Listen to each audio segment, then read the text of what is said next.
You have an approval rating of the United States Congress under 20%, and you have 90% re-election rates. Something's very wrong with that.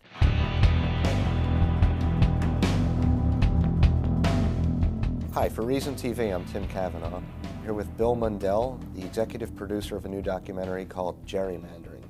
And I guess our first question should be, is it gerrymandering or is it gerrymandering, since it's named after probably the skinniest of the founding fathers, Elbridge Gerry?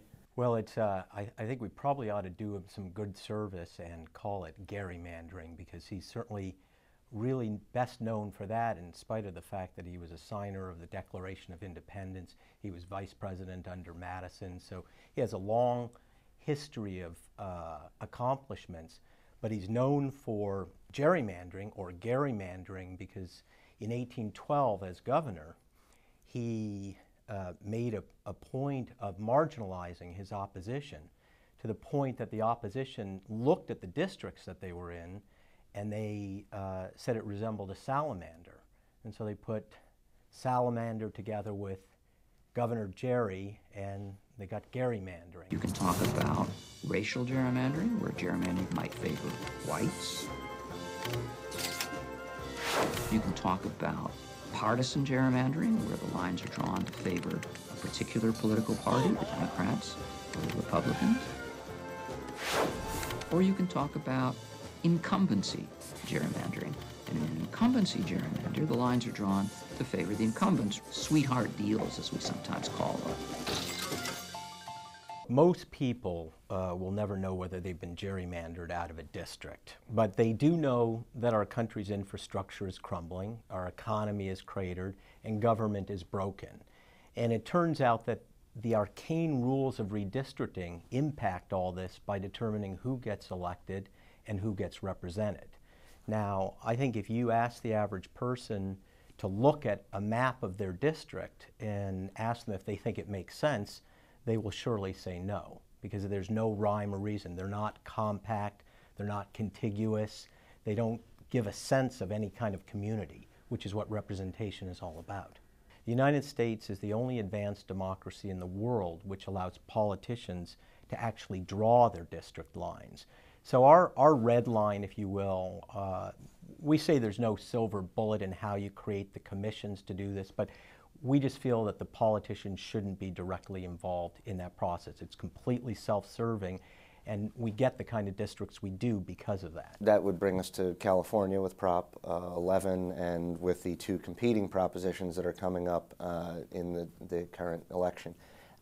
Prop 11 established a 14-person commission to oversee the redistricting of state legislative districts. Correct. The purpose was to draw lines for the state assembly, the state senate, and the state board of equalization. All those lines would now not be drawn in the legislature by members of the legislature.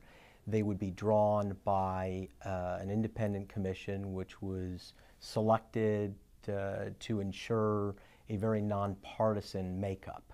This time around, the proponents of reform have tried to extend exactly that Proposition 11 commission to congressional districts. One of the reasons why Proposition 11 didn't face the kind of opposition that we've had in the past is that it excluded congressional districts. So Proposition 20 would in effect finish the job.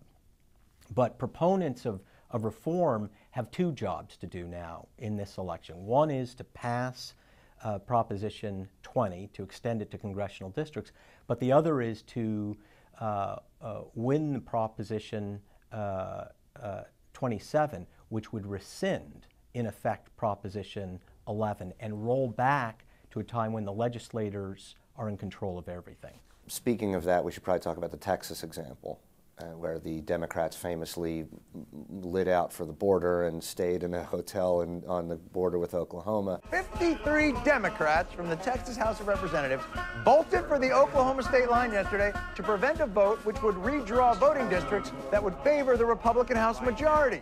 The delay redistricting was a classic partisan redistricting.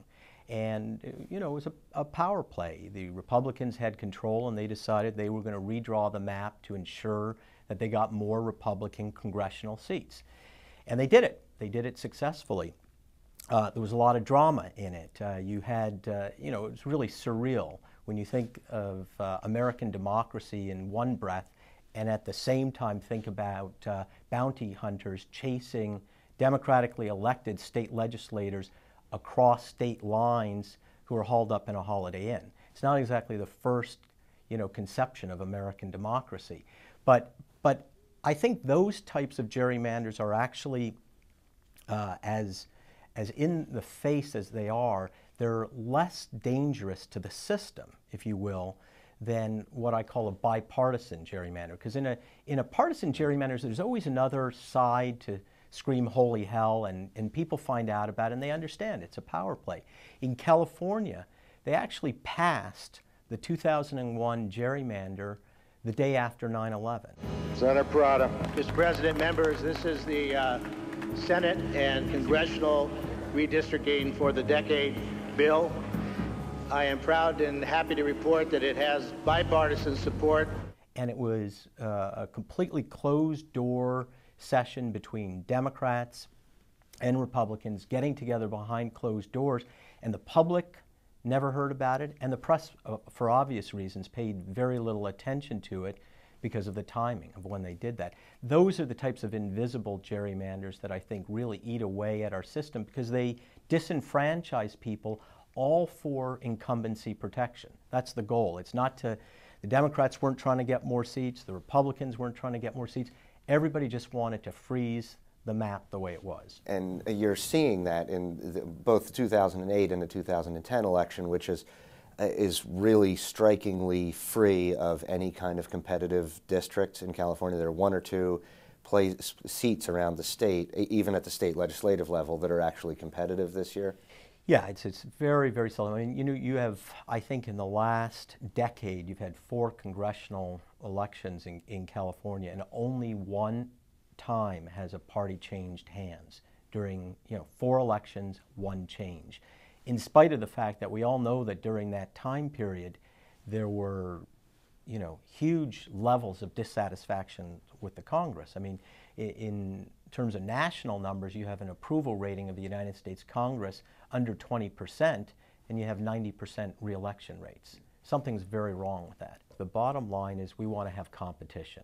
Whatever it is, and if that results in all left-wing Democrats or all right-wing Republicans, that's the way it ought to be. The districts should not be driven and drawn in a way that is designed solely to guarantee incumbency protection. It should be designed in a way to enhance competition, and the competition, there's 2 forms of competition we're talking about here. One is, of course, competitions between Democrats and Republicans in any given congressional seat or state assembly seat. The other form of competition that gerrymandering hurts is intra-party competition. It minimizes the potential for intra-party dissenters, either on the Republican side or the Democratic side, and therefore minimizes the free flow of ideas. And so, a stagnant, a fixed political system is a stagnant one. You don't get the kind of ideas that I think are really central to our democracy. So it's even if the result of a redrawn district lines in California by an independent commission, even if that resulted in 0 new competitive districts, I would argue that by removing the power that party leaders have over their members in the gerrymandering process every 10 years, you're going to enhance intra-party competition, which is a good thing for ideas and I think American democracy.